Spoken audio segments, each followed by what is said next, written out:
ഇനി ഒട്ടും തന്നെ ദീർഘിപ്പിക്കാതെ നമുക്ക് അതിനോട് let's set this fire ready for the drama performance. Sweetie, I would like to add that we have not only won the Best Drama Award, but also many more awards. Like Praveen Chetan from our parish won the Best Director. Come on, ladies and gentlemen, give him a huge round of applause. It takes a great effort to come first out of 8 participating teams. Deepa Chechi for Best Actress, Joanne for Best Child Actress, and we also won Best Stage Decoration Award.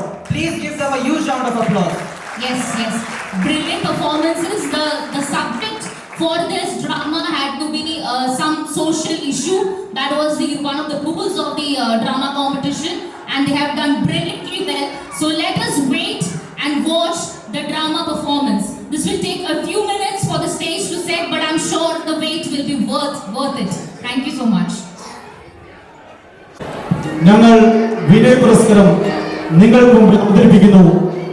മകളെ മാപ്പ്.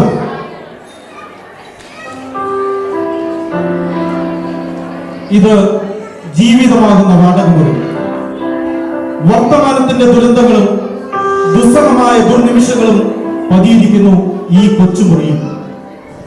ജീവിതമെന്ന സമസ്യ പൊള്ളിക്കുന്ന കനലായി ഹൃദയത്തിൽ ജ്വലിക്കുമ്പോൾ ദുരന്തങ്ങൾ പതിയിരിക്കുന്ന ഇത്തരം ജീവിതങ്ങൾ ആഴക്കടലിൽ ദ്വാരം വീണ പായ കപ്പൽ പോലെയാണ്. അത് തകർന്ന് ആഴങ്ങളിലേക്ക് താഴ്ന്നിറങ്ങുന്നു. എവിടെയാണ് നമുക്ക് തെറ്റുപറ്റിയത്? എവിടെയാണ് നമുക്കൊരാശ്രയം?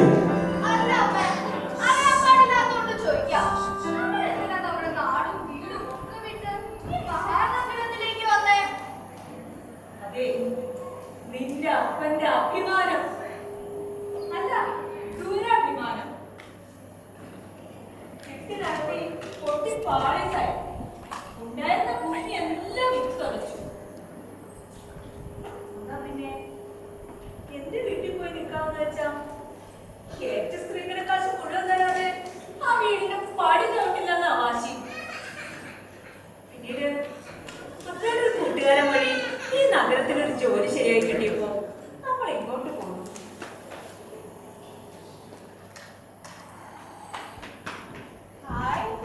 ഈ കല്യാണ ഫോട്ടോയിൽ അമ്മയെ കാണാൻ എന്ത് ഭംഗിയാ. നമ്മൾ നല്ല ശീലിച്ച കാര്യമല്ലേ. ഓഫീസിലെ ജോലിയല്ലേ, ഒരിടം തന്നെ ഇരുന്നിരുന്ന് പിന്നീട് വണ്ണം വെച്ചതാ.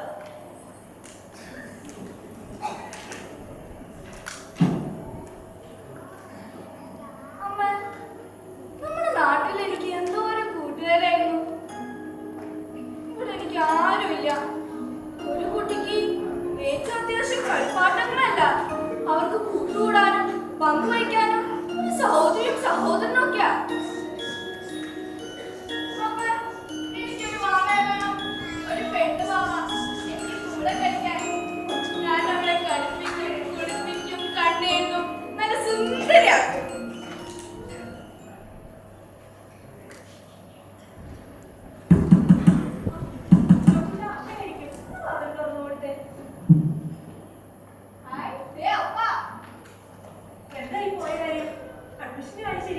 അഡ്മിഷനൊക്കെ ശരിയായിട്ടുണ്ട്.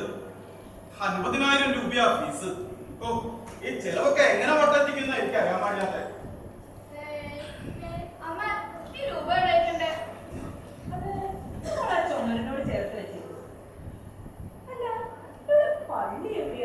അതെ, ആ രൂപങ്ങൾ തന്നെ. ഇതൊക്കെ ഇവിടെ എന്തിനാ? ഇത് മഹാനഗരമാണ്. ഇവിടെ ആർക്കും ഒന്നിനും ഒരു സമയമില്ല. ഇവിടെ നമ്മൾ നമ്മുടെ കാര്യം നോക്കി ജീവിച്ചാൽ നമുക്ക് നല്ലത്. ഈ തിരക്ക് പിടിച്ച ജീവിതത്തില് ഈ രൂപവും പള്ളിയൊക്കെ ഇതിനുള്ളിൽ തന്നെ ഇരിക്കട്ടെ. അല്ല, മോൾക്ക് നാളെ മുതൽ ക്ലാസ് ഉള്ളതല്ലേ? മോള് പോയി കിടന്നു നോക്കിക്കോട്ടോ. ഇതാരെ കല്യാണ ഫോട്ടോ ഇവിടെ വെച്ചേ? ഇവിടെ ആകുമ്പോ ഇത് താഴെ വീണ് ഉടയാൻ എളുപ്പ. കല്യാണ ഫോട്ടോ താഴെ വീണ് ഉടരുന്നല്ലേ പറയാറ്. സാധനങ്ങളൊന്നും കറക്കി വെക്കുന്നതിന് ഇടയിൽ കിട്ടിയതാ. ഞാനിതിനെ കുറേ നേരം നോക്കിയിരുന്നു. നമ്മുടെ ആ പ്രണയകാലം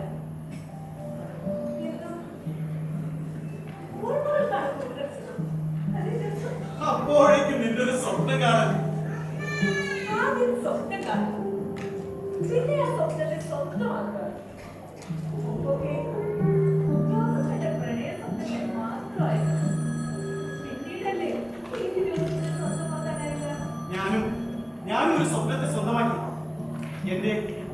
എന്റെ ഈ സ്വപ്നത്തെ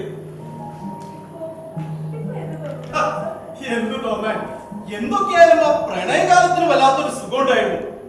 കടൽ കാറ്റുകൊണ്ട് ബീച്ചിലൂടെ ഐസ്ക്രീം നുണഞ്ഞ് തൊട്ടുരുമി നടന്നിരുന്ന ആ കാലം, ആ പ്രണയകാലം എനിക്ക് ഒരുപാട് ഓർമ്മകൾ സമ്മാനിക്കുന്നു.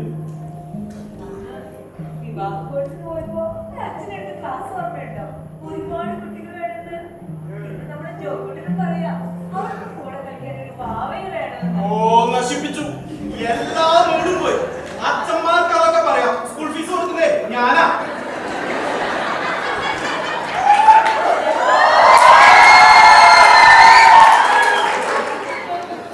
എന്റെ സ്വപ്നങ്ങൾക്കും ആഗ്രഹങ്ങൾക്കും ഒന്നും ഒരു പ്രാധാന്യം തന്നില്ല. എന്നോടൊരു ഇഷ്ടവും കാണിക്കില്ല.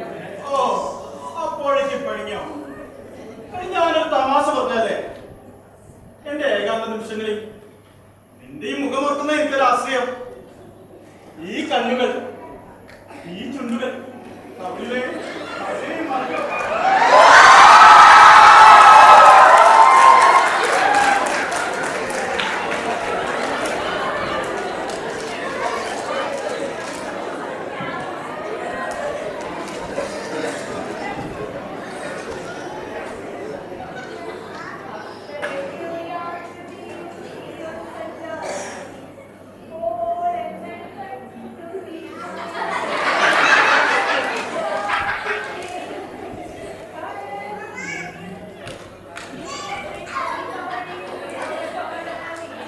പിന്നെ കടലിനോട് തപ്പിക്കാനല്ല ഇതിനൊക്കെ ചിന്തിക്കാനായിട്ട്. ഒന്നിച്ചില്ലെങ്കിലും വേണ്ട. വിളിക്കരുത്. 2 മാസമായി ഇവിടെ വന്നിട്ട്. ഇതുവരെ പള്ളിയിലൊന്ന് പോയോ? കേട്ടോടി, ഒന്നിച്ചിരിക്കുകയാണ് നിന്നെ.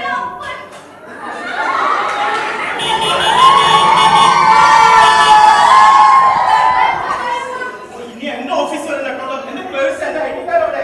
ഈ പേഴ്സും ഐഡി കാർഡും എല്ലാം കൺമുമ്പിൽ വെച്ചിട്ട് ജോസഫിന്റെ മറവിടും കാര്യം. ഓ, മറന്നു എന്താ ജോസഫ്? മറന്നു എന്താ? മറന്നു. ആരാ? ഞാനാണ്. ആ, ഈ ഓഫീസ് സൊസൈറ്റിയുടെ സെക്രട്ടറിയാ. ഓ, ഇതല്ലേ ജോസഫ് എന്ന്? അതെ, നിങ്ങൾ വന്ന കാര്യം പോലെ എന്റെ വീട് 2 വീടുകൾ അപ്പുറം. നിങ്ങൾ ആരുമായി ഇടപെടാറില്ലെങ്കിലും ഞങ്ങൾ നിങ്ങളെ ശ്രദ്ധിക്കാറുണ്ട്. ഞങ്ങൾക്ക് ഈ അയൽപ്പക്ക കാര്യത്തിലൊന്നും ഒരു താല്പര്യമില്ല. സഹോദര, കുടുംബജീവിതം എന്ന് പറഞ്ഞു കഴിഞ്ഞാൽ ഈ ചെറിയ വാടക വീട് മാത്രമല്ല, അതിനപ്പുറമുള്ള സാമൂഹ്യ ബന്ധങ്ങൾക്ക് വലിയ സ്ഥാനമുണ്ട്. ആ, ഞാൻ വന്ന കാര്യം പറയാം. നമ്മൾ വിചാരിച്ചാൽ ഭവന സന്ദർശനത്തിനായി നമ്മുടെ സൊസൈറ്റി വന്നിട്ടുണ്ട്. അപ്പോൾ ഞാനാ പറഞ്ഞത്, ഇങ്ങനെ പുതിയ കുടുംബം ഇവിടെ വന്നിട്ടുണ്ട്. ഞാൻ നിങ്ങളോട് പറഞ്ഞല്ലോ, ഞങ്ങൾക്ക് ഇതിലൊന്നും ഒരു താല്പര്യമില്ല. അത് മാത്രമല്ല, ഞാൻ ഓഫീസിലേക്ക് ഇറങ്ങാം. സമയം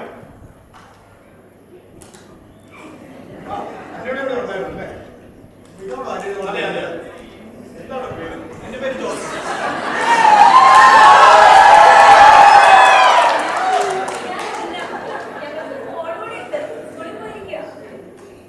ഞാൻ ഈ ഇടവകയിലെ വികാരി ഫാദർ ഫെർണാണ്ടസ്. നാട്ടിൽ നിന്ന് പുതിയൊരു വീട്ടുകാർ വന്നെന്ന് കേട്ടു. അപ്പോൾ ഒന്ന് കാണാമെന്ന് കരുതി. എന്താ ജോലി? ഞാനൊരു പ്രൈവറ്റ് ഫെയറിൽ അക്കൗണ്ടന്റാ. പള്ളിയിലേക്കൊന്നും കാണാനില്ലല്ലോ. ഇതിലൊന്നും വലിയ താല്പര്യമില്ലല്ലേ? ആ, എന്ന് കരുതി ഇടയിൽ തന്നെ ആട്ടിൻകുട്ടികളെ ഉപേക്ഷിക്കപ്പെട്ടില്ലല്ലോ. മക്കളെ, കുടുംബജീവിതം എന്ന് പറയുന്നത് കാറ്റും കോടും നിറഞ്ഞ ഒരു കടൽ പോലെയാണ്. പ്രതിസന്ധി ഘട്ടങ്ങൾ ജീവിത മൂല്യങ്ങൾ തട്ടപ്പെടാതെ കാത്തു സൂക്ഷിക്കാൻ ദൈവാശ്രയമോ നമ്മെ സഹായിക്കും. ആ, നിങ്ങൾക്ക് വരാൻ താല്പര്യമില്ല വേണ്ട. മോളെ വേദന ക്ലാസ്സിലായിട്ടുണ്ട്. അവളെങ്കിലും നല്ല മൂല്യത്തിൽ വളരാനിടയാകട്ടെ. ശരി അച്ചോ, ഞാൻ വിട്ടോളാം. നല്ലത്.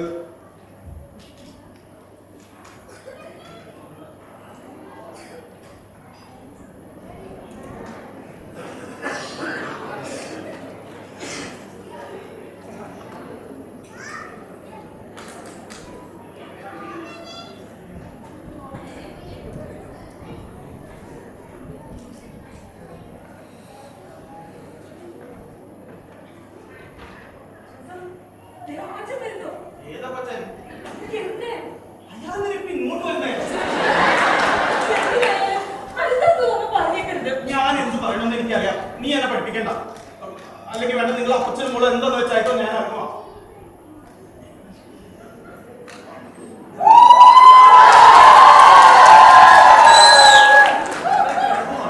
ആയിരുന്നു. മോളെന്തിയേ? കുറച്ച് തിരക്ക് വയ്ക്കുക. ആ വെപ്പും കുടിയും കഴിപ്പും കിടപ്പും എല്ലാം ഒറ്റ മുറി. ആ മഹാനഗരമല്ലേ താമസ സൗകര്യം തരപ്പെടാൻ പ്രയാസമാകും. നിങ്ങൾ എന്തിനിപ്പോ ഇങ്ങോട്ട് വന്നേ? വിശേഷിച്ചൊന്നുമില്ല. കഴിഞ്ഞ ആഴ്ച ഇവിടുത്തെ മേൽവിലാസം കിട്ടിയത്. അപ്പൊ ഒന്നു വന്നു കണ്ടു കേട്ടു പോകാമെന്ന് കരുതി. അത്ര മതി. ഞാനെടുത്ത വണ്ടിക്ക് തന്നെ പോകും. അതാ നല്ലത്. പോയിക്കോ.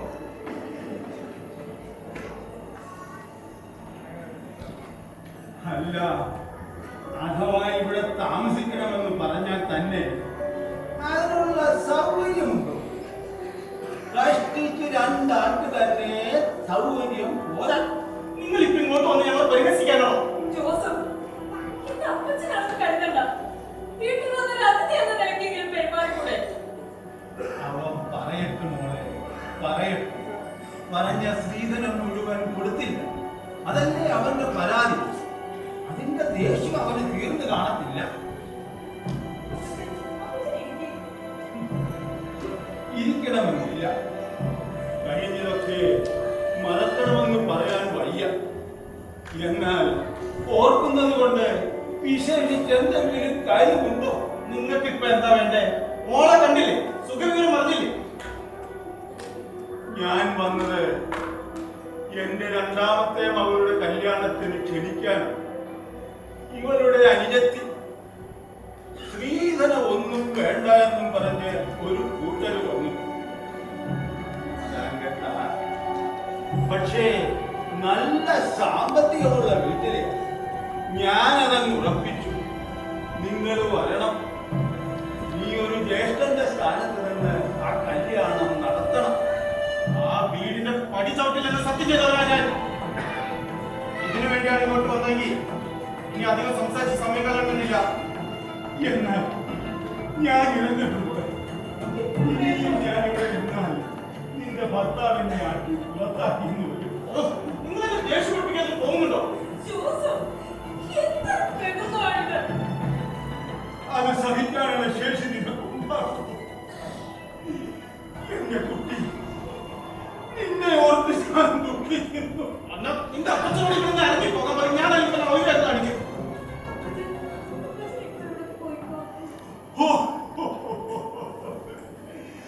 എന്റെ മോളെ, നിങ്ങളുടെ ബന്ധം തകർക്കാനല്ല ഞാൻ വന്നത്.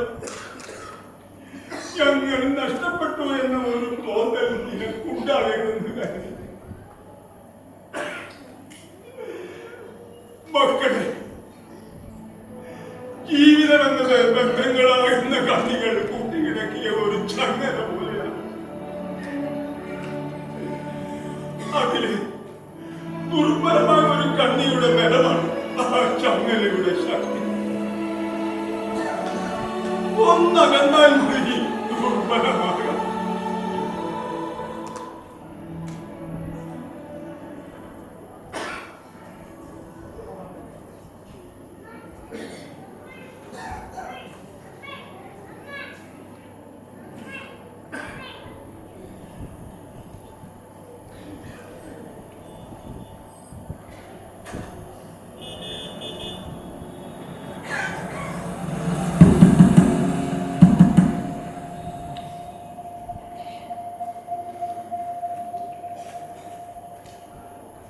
नमस्ते भाभी।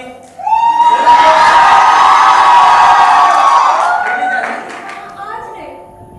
आज तो मैं कल आ जाऊँ। नहीं, बाद में आना है। मैं बोलूँगा। तो मेरा ये महीने का भाड़ा देने के पैसा? ये महीने लास्ट में मेरे हस्बैंड को सैलरी मिलेगा, तभी आपका पैसा दूंगा। क्या भाभी आपकी? आपका हस्बैंड तो उधर मार्केट में घूम रहा है, उसको कौन सैलरी देगा? क्या? मिला। क्या बोला आपने? ठीक है भाभी, मैं जाता हूँ। मेरा पैसा तो गया ही नहीं।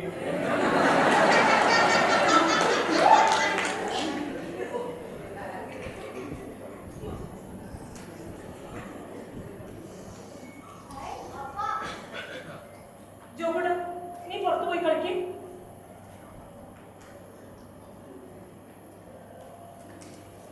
എന്താ മുഖത്തൊരു വിഷമം? ഏയ്, ഒന്നുമില്ല. എന്താണെങ്കിലും എന്നോട് പറയേ. അല്ല, എങ്ങനെയാണ് ഇപ്പോഴത്തെ ജോലി? നീ എന്തിനാ അങ്ങനെ ചോദിച്ചേ? സത്യം പറ ജോസഫ്. ഇപ്പോ ജോലിക്കൊന്നും പോകാതെ ആ മാർക്കറ്റിലൂടെ കറങ്ങി തിരിഞ്ഞ് നടക്കാന്ന് ഞാൻ അറിഞ്ഞല്ലോ. സത്യമാണ്.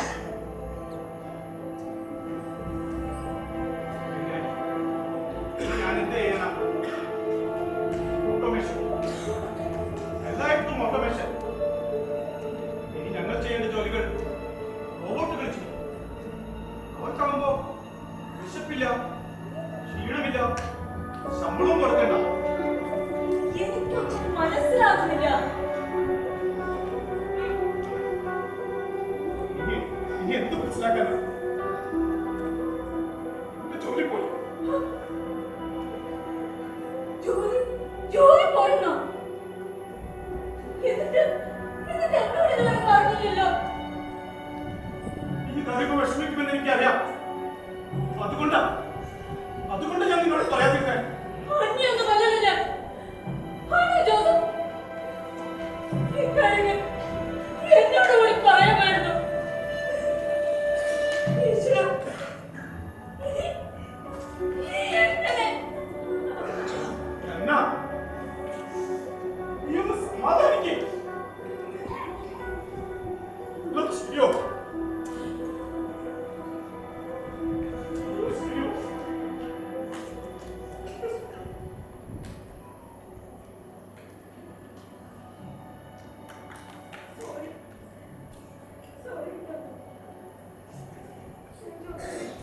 വല്ലാതെ വിഷമിപ്പിച്ചോനെ.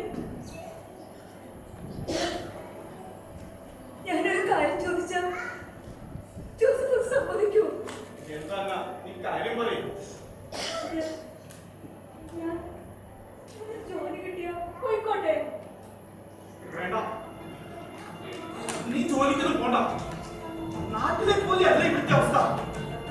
ഇവിടെ മറ്റു പലതിനും വേണ്ട. നീ ജോലിക്ക് പോകുന്ന എനിക്ക് ഇഷ്ടമല്ല. ആഴ്ച ചെലവ് വരാൻ പോകുന്നത് ഒന്ന് മനസ്സിലാക്കുക. ചെറുതാണെങ്കിലും എനിക്ക് കിട്ടുന്ന വരുമാനം വലിയൊരു ആശ്രയമായിരിക്കും. ഞാൻ നിന്നോട് പറഞ്ഞത് നീ ജോലിക്ക് പോയിട്ട് എനിക്ക് ജീവിക്കണമെന്ന്. കഷ്ടപ്പാട് തീർന്നപ്പോൾ ഇവിടെ ഏത് കുടുംബത്തിലില്ലാത്ത ഈ സ്ഥലത്ത് ഒരു മോളെ സ്കൂളിൽ നിന്ന് പുറത്താക്കി. ഒന്നും പറയാത്ത പോലെ വിവാഹം നിങ്ങൾ നടക്കല്ലേ? എല്ലാം അനുഭവിക്കും. ആശം ഒന്ന് നിർത്തുന്നുണ്ടോ? ഒരു സൈനിക എപ്പോഴും ചലിച്ചുകൊണ്ടിരിക്കും. കേട്ടോ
എന്തിന് നീ എന്നെ വെറുക്കരുത്.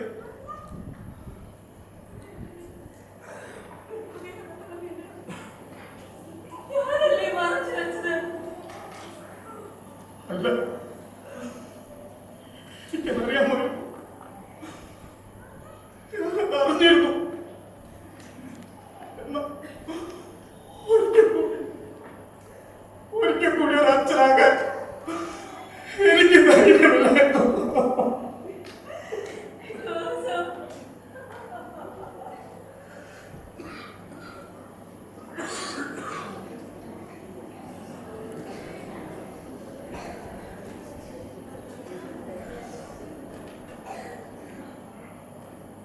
അമ്മേ, ദേ വാവ അനങ്ങി. പിന്നല്ലാതെ വാവയ്ക്ക് എല്ലാം കേൾക്കാം, എല്ലാം അറിയാം. അമ്മ, ഞാൻ പറയുന്നത് കേൾക്കുന്നുണ്ടാവോ? പിന്നല്ലാതെ. നീ കേട്ടോ, എനിക്കൊരു വാവ വരാൻ പോവാ. അവൾ വന്നാ പിന്നെ ഞാൻ അവളുടെ കൂടെ ആയിരിക്കും കളിക്കുന്നത്.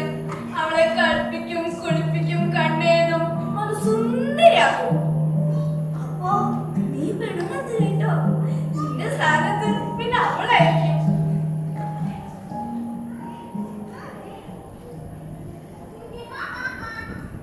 അല്ല, ഞാൻ പറഞ്ഞ കാര്യം നീ ആലോചിച്ചോ? ഞാൻ ഈ പറയുന്നത് നമ്മുടെ വല്ലാത്ത വൃത്തികേടുകൊണ്ടാ. ഏറെ ചിന്തിച്ചും ആലോചിച്ചുമാണ് ഇങ്ങനെയൊരു കാര്യം.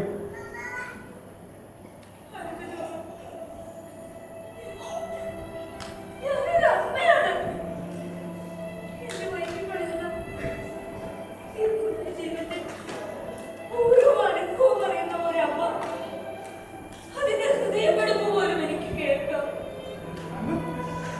പ്രാക്ടിക്കലായിട്ട് ചിന്തിക്കും. നമ്മുടെ ഈ ദുരിതങ്ങളിലേക്ക് ഒരു കുഞ്ഞു കൂടി വന്നാൽ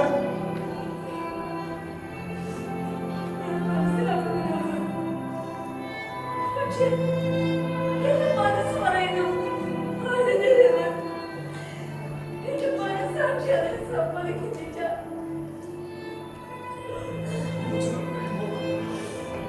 എല്ലാം ശരിയോ?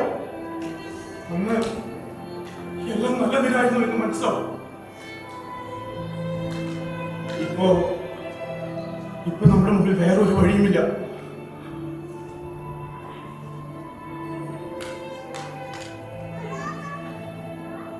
ഞാൻ ഒരുപാട് കൊതിച്ചു പോയി. ആരെ കൊതിച്ചു? മനസ്സുണ്ടായിട്ടല്ല. മനസ്സുണ്ടായിട്ടല്ല. മനസ്സിലായിട്ടല്ല. തെറ്റിപ്പറയുന്ന ഈ കുരുന്ന ജീവനെ എനിക്ക് പക്ഷിയെപ്പോലെ സ്വന്തം രക്തമൂറ്റി കൊടുത്ത് വളർത്തേണ്ട അതിനെ എന്തിനൊരു വിട്ട ഈ പുതിയ ജീവനെ എല്ലാം ഒരു നാൾ ശരിയാവും. എന്നെ ഇനി വൈകിക്കേണ്ട. ഓ, അതിനും വേണമല്ലോ കാശ്.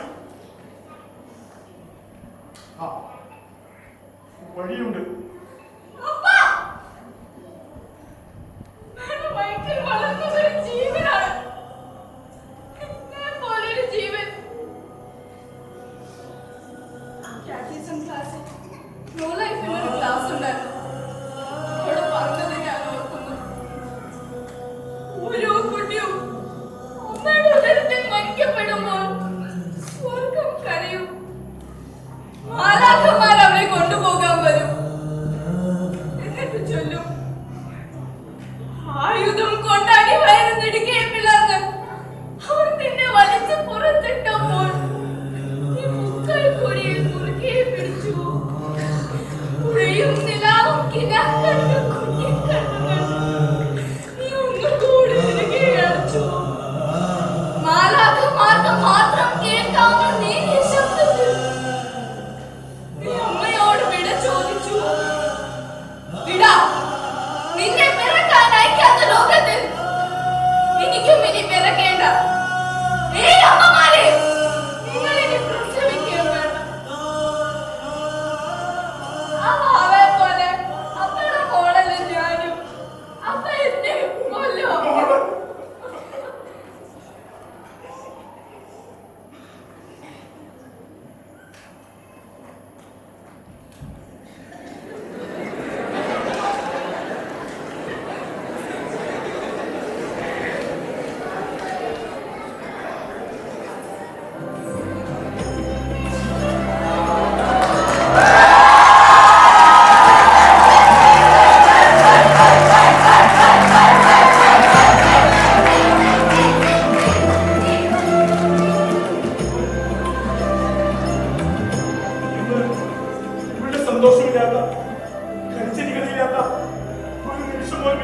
വിശ്വസിക്കാനാവില്ല. ഒരു ദുർബല നിമിഷത്തിൽ ഈ അപ്പനോർത്തുപോയ തെറ്റിനെ കുറിച്ച് മകളെ നോക്ക്.